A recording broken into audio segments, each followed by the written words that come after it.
Hello and welcome. Thank you so much for stopping by my channel. This is a reading for the eclipse happening in the sign of Sagittarius on May 26th. It is happening at 5 degrees Sagittarius at 4:13 a.m. Pacific Daylight Time. So adjust for your time zone. And if you want to know how the eclipse is affecting you personally, then look at your birth chart. And wherever Sagittarius 5 degrees falls in your chart is where it will be affecting you personally. All right, so I was all set this morning to do a reading for the Lyran Starseed Collective, and my Lyran guides asked me instead to focus on a reading for the eclipse. So we're just going to roll with that and see what comes through. All right. I'm starting with the Queen of the Moon Oracle. All right, so eclipse messages for the collective. Wow, okay. Okay, so starting off here, we have release.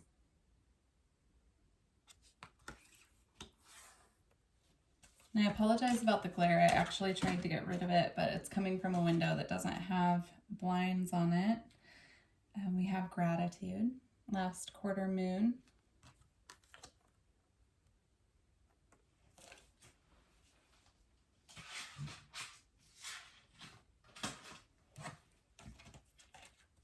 And then we did have peace that fell out. It did fall on the floor, so I'm not going to take it, but peace is important at this time as well, maintaining our inner peace as much as possible.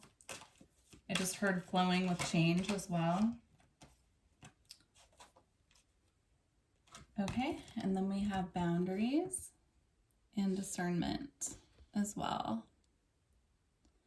So these two came out together.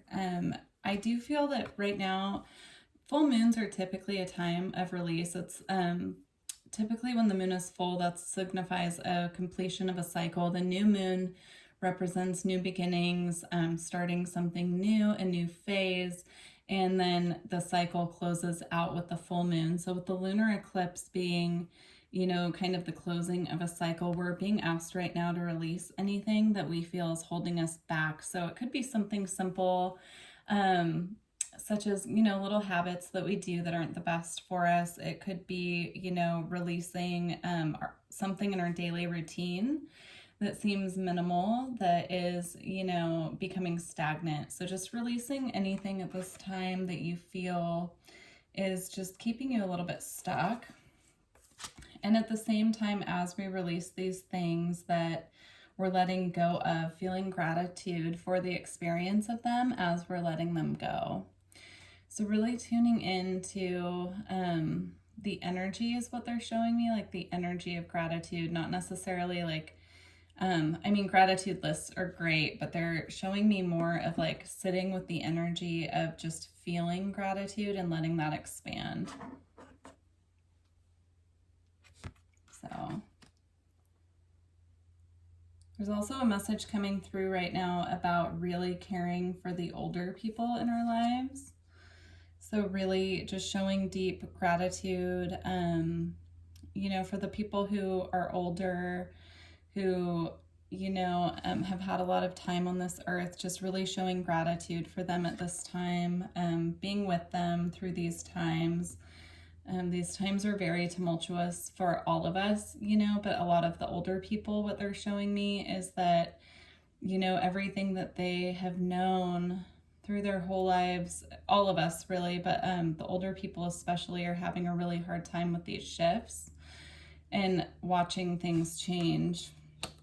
So just being patient with the older people in our circles right now and really, you know, being kind, compassionate, empathetic to what they're experiencing, of course.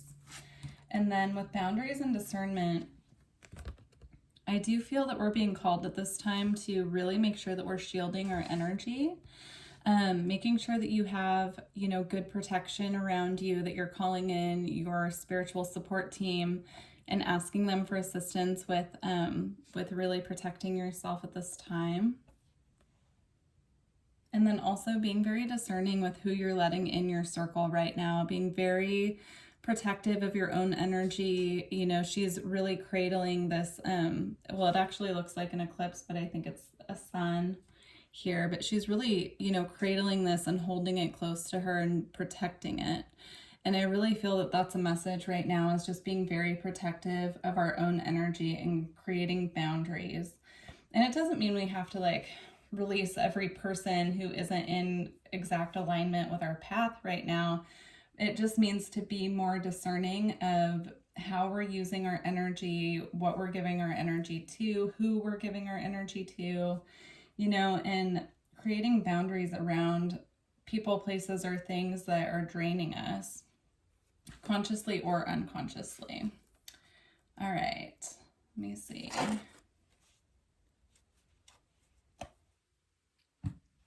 right, I'm gonna go with the Starseed Oracle next.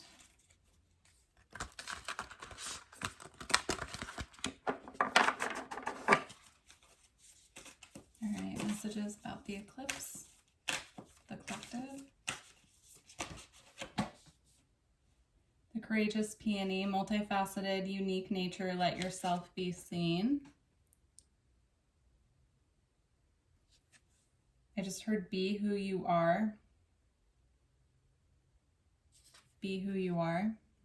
Show the world who you are.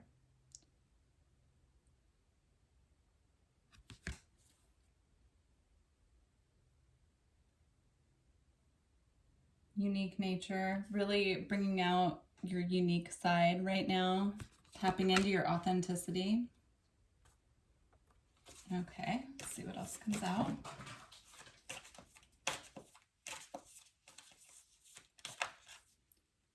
Wait, it's not yet time. Things are being woven.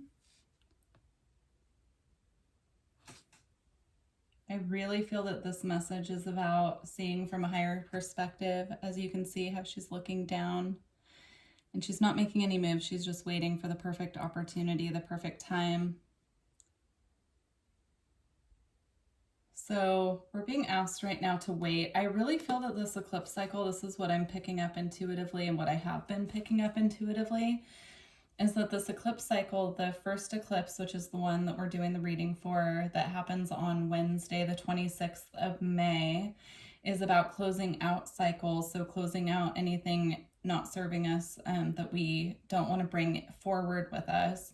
And the second eclipse, which is happening, I believe, June 10th in Gemini, is about what we are starting. So the 2-week period in between is kind of this like in-between period where we are really focusing on releasing, letting go with this first eclipse of what no longer serves us, and preparing ourselves, getting ready to start new things, new projects, new relationships, you know, whatever you are focusing on closing out and making room for what is coming in this 2-week period in between. I'm just seeing it as kind of like a waiting period, excuse me, waiting period or a void space where, you know, we're wrapping things up, but the new thing hasn't yet begun.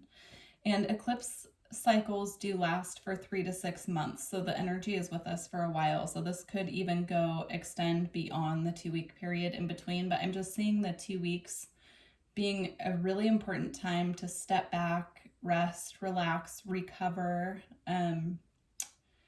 really tune inward, and just check in with us about, you know, what we can do to, you know, raise our vibration in any way possible, but also to really connect within and do any healing work that's there that we need to do. So I think that that's what the Wait card is signifying, is seeing it from a higher perspective and knowing that this phase right now, even if it feels like a void and nothing's happening, is actually preparing us for what's to come.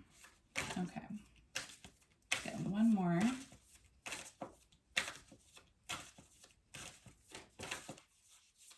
I just started getting really tight energy in my chest as well, which I feel some of you may be having anxiety right now about not knowing what's coming, trying to tune into the energy a little bit. You could also be doing heart chakra work right now.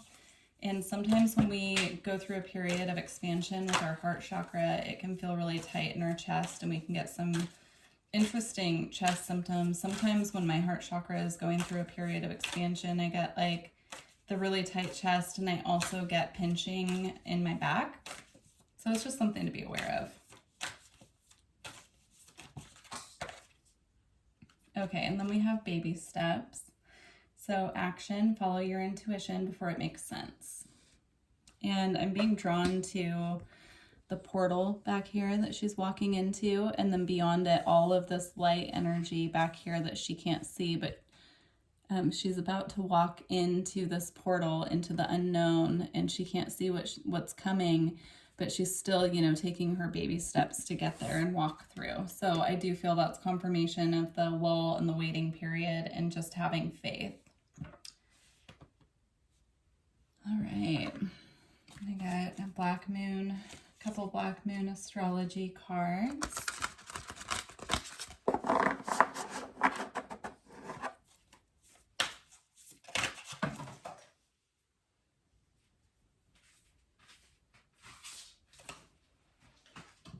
Okay, we have Moon, Soul. I love that the Moon card came out for the eclipse. I just love it. Put it right there. I'm gonna get one more.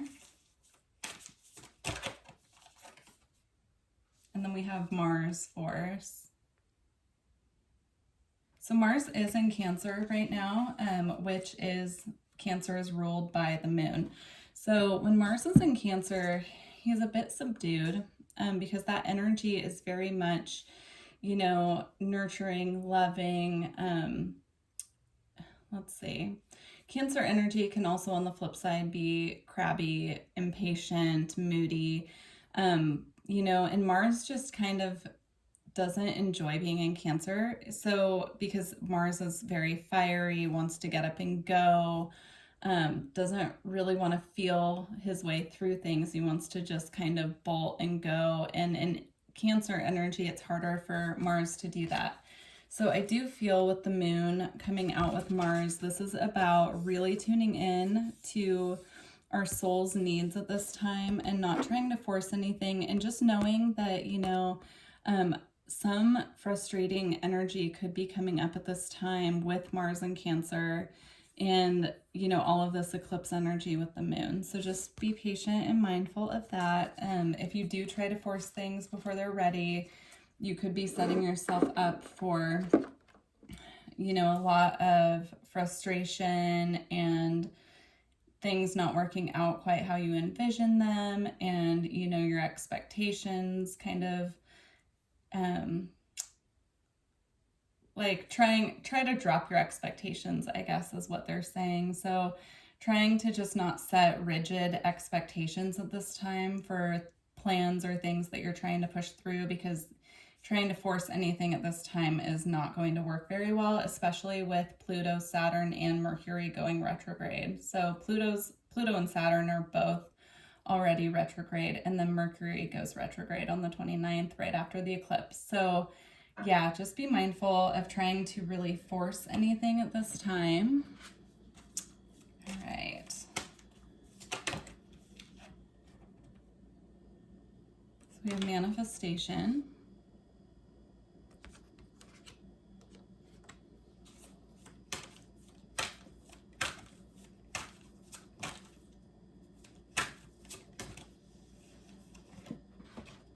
And we have meditation. So I do feel these two go hand in hand here with this message.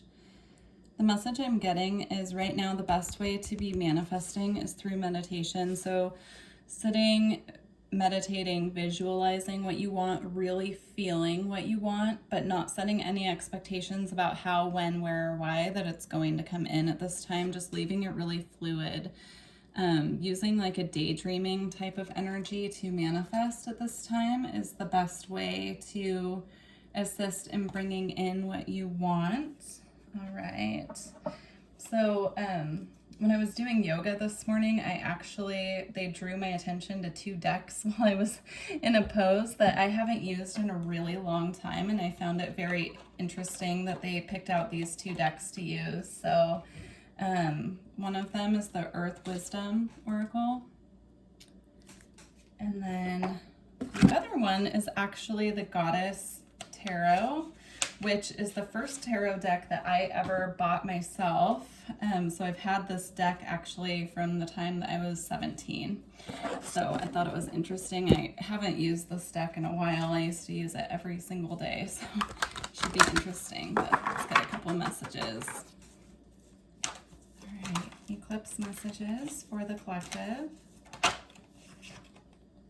Okay, so we have the Prince of Staves. We have the Moon.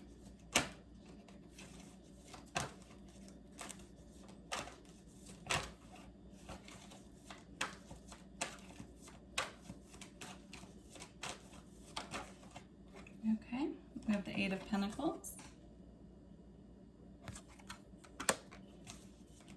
And one more, please. And we have the King of Cups. So what I'm feeling with these is that along with the baby steps right now, working with the Moon, taking baby steps towards anything that we're trying to manifest, working with the Moon energy, working with our intuition. Again, meditation is coming up. I'm seeing working with water as well. So I would say sitting by water. I get that message a lot. So sitting with water, working with water, whatever that means for you. With the full moon, I always like to put my crystals in water and put them outside. And then I use the water for things throughout the moon cycle. So that's an idea. You can also make spirit water, is what I call it, where you put your crystals and set an intention and put them in water, and then you add drops of it to the water that you're drinking. So whatever working with water means to you, and again, just, any inspiration you have right now, using the daydreaming energy and the intuitive energy of the moon to just start visualizing it, but don't expect any major steps to be happening until closer to the solar eclipse, which is in Gemini. Okay. And then with the Eight of Pentacles, I do feel that, anything that we're working hard on at this time, we need to just be patient with the King of Cups energy and be very in control of our impulsivity and our emotions. So just making sure that, we're taking baby steps towards our goals and everything, and taking, little steps, little here and there, but really also taking the time to make sure that we're in control of our emotions, we're remaining patient, and we're releasing, again, expectations is coming up. So, all right, let's get a message from the Earth Wisdom Oracle.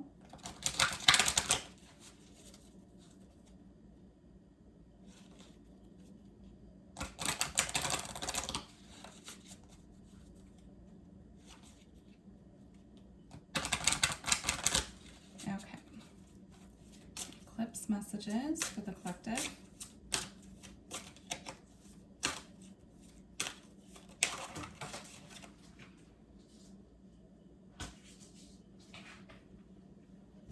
Heart healing. Again with the water, I'm seeing. So she's catching the water off of these flowers and letting it flow out of her hands to water the flowers below. So gardening also could be very heart healing at this time, really working with the earth energy in that way. Gardening, making sure your plants are nurtured and have enough water. Being out in nature around water. Waterfalls would be, if you're around waterfalls, going and just sitting there and meditating with that energy. So we have understanding.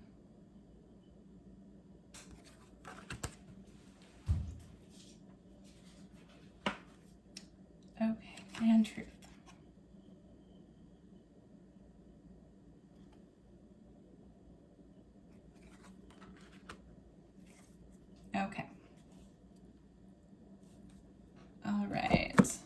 understanding and truth. So I feel that these two go hand in hand.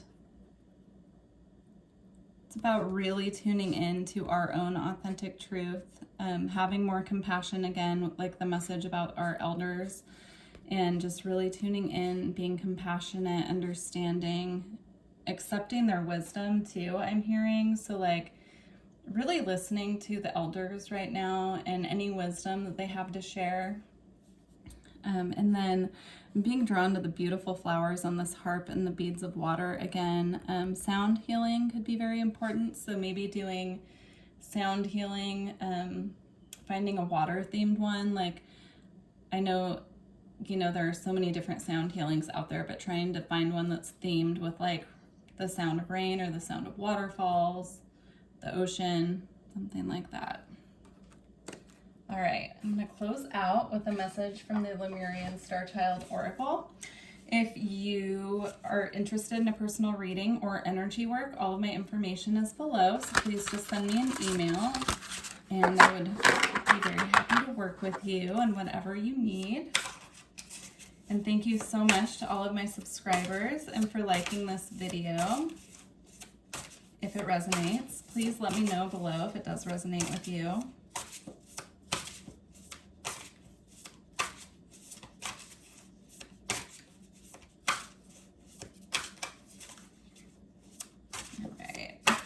One message to close out this reading, please.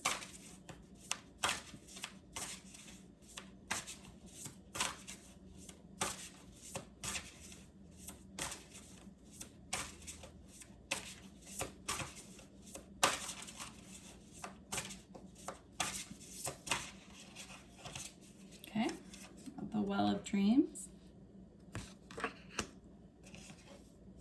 And Cosmic Self wanted to come out as well. And this goes with the message of truth that came out too. So Well of Dreams, creation, visions, messages, dissolve the veil, bliss, and dreams. So I do feel this is a message about understanding that a lot of messages could be coming through our dreams right now. So making sure that we're writing down anything that comes through, even if it doesn't seem significant, writing down the details. If there are any symbols that pop up in your dreams, making sure that you're making note of that. You know, if like a random flower or animal or something pops up in your dream, researching it, figuring out what that message was for you. So let's see. And then with Cosmic Self, it says, you are a cosmic being, stay confident in your truth. So I do feel that goes hand in hand with the other truth messages. They're wanting us to stay in our integrity and our truth right now, in who we truly are, and standing strong in that. And, you know, really just understanding from a higher perspective that, you know, everything's going to work out just fine in divine timing, and just being really patient with ourselves and really tuning into what our truth authentically means to us. What is our truth? All right. Thank you so much. Please let me know if this resonates with you, and I appreciate you stopping by so much. Thank you. Bye.